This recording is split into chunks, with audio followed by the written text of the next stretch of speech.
പത്തരമാറ്റിൻ്റെ നാളത്തെ പ്രൊമോ റിവ്യൂയിലേക്ക് എല്ലാവർക്കും സ്വാഗതം. പ്രൊമോ റിവ്യൂ ഇഷ്ടപ്പെടുകയാണെങ്കിൽ സബ്സ്ക്രൈബ്, ലൈക്ക്, കമൻറ്റ് ഒക്കെ ചെയ്ത് ഒന്ന് സപ്പോർട്ട് ചെയ്യാൻ മറക്കല്ലേ. അങ്ങനെ ആദർശ് നയനയും അഭിയെ വരച്ച വരയിൽ നിൽപ്പിക്കുന്നുണ്ട്. വേണ്ടാത്ത ഒരു കാര്യവും ചെയ്യാൻ പാടില്ല എന്നും ഞങ്ങൾ പറയുന്നതൊക്കെ നീ അനുസരിക്കുകയും വേണമെന്നും, അല്ലാത്ത പക്ഷം ഞങ്ങൾ നിന്നെ പറ്റിയുള്ള എല്ലാ കഥകളും ഞങ്ങൾ ഇവിടെ എല്ലാവരോടും തുറന്നു പറഞ്ഞിരിക്കുമെന്ന് പറയുന്നുണ്ട്. അതുകൊണ്ട് തന്നെ ഇവിടെ എല്ലാവരോടും പറയണ്ടയോ എന്നത് നിന്റെ കയ്യിലിരിപ്പ് പോലെ ഇരിക്കും. ഞങ്ങൾ എല്ലാം തുറന്നു പറഞ്ഞാൽ നിന്റെ അവസ്ഥ എന്താകുമെന്ന് നിനക്കറിയാമല്ലോ. നിന്റെ അമ്മയെയും നിന്നെയും മുത്തശ്ശൻ ഇവിടുന്ന് ചവിട്ടി പുറത്താക്കും. ഏതായാലും അവർ പറയുന്നതൊക്കെ അനുസരിക്കുന്നുണ്ട്. ആദർശിനെ കുറ്റം പറയുന്നതൊക്കെ കുറച്ച് നിർത്തിവെച്ചിട്ടുണ്ട്. മാത്രമല്ല ചന്തുമോളെ സ്കൂളിൽ പോയി കൂട്ടിക്കൊണ്ടുവരുന്നൊക്കെ ചെയ്യുന്നുണ്ട്.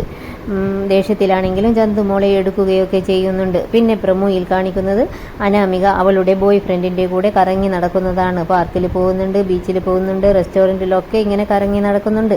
ഏതായാലും ദേവയാനി രണ്ടും കൽപ്പിച്ചാണ്.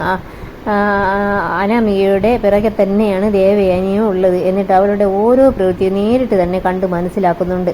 അനാമികയ്ക്ക് ചെറിയ സംശയമൊക്കെ തോന്നുന്നുണ്ട് ദേവയാനി അവളെ ഫോളോ ചെയ്യുന്നുണ്ടോ എന്നതിൽ. എന്നിട്ട് അവൾ വീട്ടിൽ പോയിട്ട് ഇത് വേണുവിനോടും രേവതിയോടും ഒക്കെ ഇതിനെപ്പറ്റി പറയുമ്പോൾ വേണു പറയുകയാണ് പിന്നെയും അവരെ എങ്ങനെ തെറ്റിദ്ധരിപ്പിക്കണം എന്നൊക്കെ അനാമികയ്ക്ക് ഇങ്ങനെ പറഞ്ഞ് മനസ്സിലാക്കി കൊടുക്കുന്നുണ്ട്. അപ്പോഴേക്കും അങ്ങോട്ടേക്ക് ദേവയാനി വരുന്നുണ്ട്. അതും കാണിച്ചുകൊണ്ടാണ് പ്രൊമോ എപ്പിസോഡ് ഇവിടെ അവസാനിക്കുന്നത്. Thanks for watching.